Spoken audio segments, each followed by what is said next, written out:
Je vais bientôt chez le coiffeur, on se calme, ok? Je parle tout le temps de mes cheveux, faut que j'arrête, je crois que c'est vraiment un complexe en fait. Il faut que je règle ça en fait. Bonjour. Je vous parle de mon film, mais je vous ai toujours pas parlé de mon casting. On fait comment? Bah on règle la situation, on le fait maintenant. Pour vous parler de mon casting, il faut que je vous explique.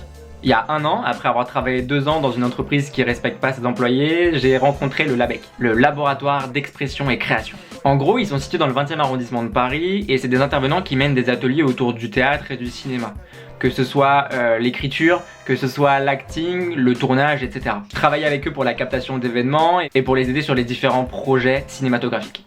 Et au LABEC, tous les mercredis soirs se déroule un atelier de scène autour de l'improvisation. Donc, autant vous dire que dès que quelqu'un montait sur scène, je pouvais pas m'empêcher de l'imaginer dans le rôle de mon personnage. Je voyais des comédiens et des comédiennes tous les mercredis soirs pendant 4 heures.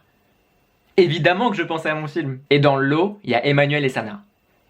Et je les imaginais tellement dans mes personnages qu'à ce moment-là, il se passe 2 questions dans ma tête. Une, est-ce qu'ils voudraient bien passer des essais? 2, est-ce que le duo fonctionne? La réponse est oui. La réponse est oui. Sana et Emmanuel ont bien voulu passer des essais. Ce qui était le plus intéressant en fait dans le scénario, c'était vraiment le fait que c'est pas forcément un personnage qu'on a l'habitude de me proposer déjà de 1. Mon personnage c'est pas un mec qui a une vie incroyable, c'est un personnage qui était très terre à terre, très authentique, très naturel et j'ai trouvé ça hyper intéressant à jouer, la sincérité. Genre c'est pas forcément un truc ça paraît peut-être bête de le dire comme ça, mais c'est pas forcément un truc qu'on joue souvent, la sincérité. C'est exactement ce que tu dis aussi, c'est que finalement c'est la réalité. C'est arrivé à tout le monde, ça peut arriver à tout le monde, ça arrivera un petit peu aussi à tout le monde. Et c'est ça qui est bien et qui fait du bien. Où vraiment, moi je me reconnais déjà finalement, mais chacun pourra aussi se retrouver. Et ça fait du bien de jouer ce genre de rôle. Et oui, le duo marche, il marche parfaitement. Désolé mais je les adore.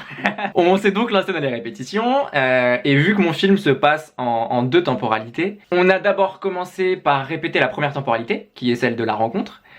On se voit la semaine prochaine pour répéter la 2e temporalité, qui est celle de la rupture. Et on s'est vu aujourd'hui pour imaginer ce qui s'est passé entre-temps. Ce qui s'est passé dans leur couple, le bon comme le mauvais. Et pour imaginer ça, on l'a fait autour d'exercices d'improvisation. Et pour les répètes, on est allé dans les locaux de Plus Loin. Plus Loin, c'est l'association qui héberge l'activité du LABEC. Je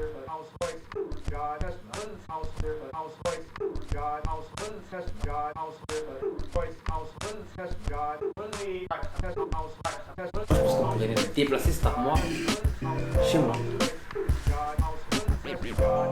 Non? Et moi je fais comme je peux vraiment. Et toi tu viens avec l'armoire. Genre le 2e prénom, le 3e prénom. C'est quoi ton 2e prénom? Mon 2e prénom? Ouais, tu m'avais dit le 2e prénom. Ouais. T'aider à être plus inspiré, à développer des trucs, tu vois. Et puis, je sais pas, je voulais être la source d'inspiration. Non?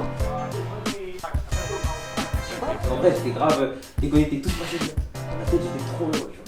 Genre, limite, t'es là, tu vois un SDF, tu lui donnes direct, tu vois une daronne. Ça crée votre vraie complicité de toujours faire des blagues. Enfin, en fait, Malik et Léonore, quand ça va, ça rigole. Et ça fait des blagues et ça fait partie d'eux, c'est dans leur ADN, ils rigolent beaucoup ensemble, tu vois. C'est l'impression qu'ils se draguent tout le temps. Ouais, c'est charmant. Ouais.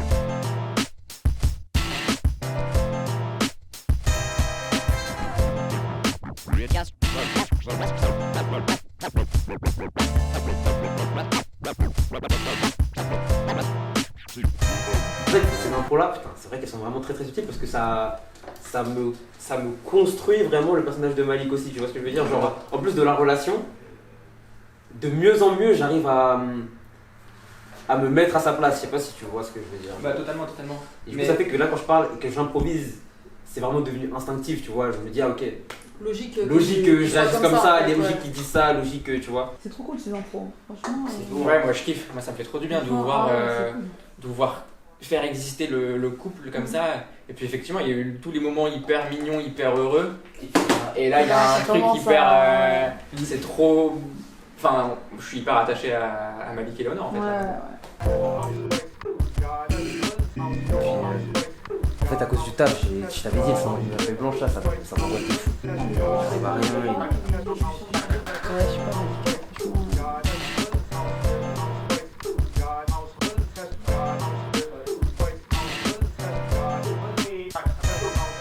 Clairement, le gars, il sort de ce rendez-vous qui sort de nulle part, qui n'était pas prévu. Mais le gars, il est comme ça dans sa vie. Il a tout gagné. Il a tout gagné ce soir-là. Bah, c'est ça en fait. En plus, d'habitude, je préfère jouer, genre je préfère parce que j'ai l'impression de me sentir plus à l'aise sur des rôles un peu Dramatique. un peu tristes, dramatiques, etc. Mais alors, c'est pour le coup, et vraiment, je le ressens qu'aujourd'hui, parce que les autres fois, ça me dérangeait pas spécialement, je pense, parce qu'on n'a pas eu la complicité vraiment en tant que Malik et Léonore, tu vois. Mais là, vraiment, ça me fait, ça me peine en fait. Bah, désolé, Ça me- non, mais ça me... Non, mais je suis étonnée en fait de ressentir ça en fait. Ouais, Voilà. bien sûr, bien sûr. J'ai l'impression de m'attacher au couple en fait. Donc en fait, un jour j'ai écrit une histoire qui est juste là maintenant, vous commencez à le savoir, et maintenant ils prennent vie devant moi. Et c'est toujours incroyable de voir des personnages qu'on a inventés prendre vie devant soi. On continue de les travailler, on les ajuste, mais ils existent pour de vrai grâce aux interprètes. Et j'ai de la chance de travailler avec Manu et Sana parce qu'ils ont compris parfaitement les enjeux et les émotions de leurs personnages. Le tournage approche, au moment de la sortie de cette vidéo, on tourne dans 12 jours. 12 jours, c'est demain. On est sur la dernière ligne droite, tout s'accélère. Mon emploi du temps se remplit à vue d'œil en plus de Noël. Mais je crois que les prochains jours sont ceux où je serai le plus heureux de l'année 2020. La cagnotte Litchi, elle se termine dimanche. On approche du but. Alors n'hésitez pas à la partager ou à faire un don si vous avez les moyens. Un grand merci à toutes celles et tous ceux qui ont déjà participé. Sans vous, bah, ce film il pourrait pas se faire. Donc je vous suis reconnaissant à vie en fait.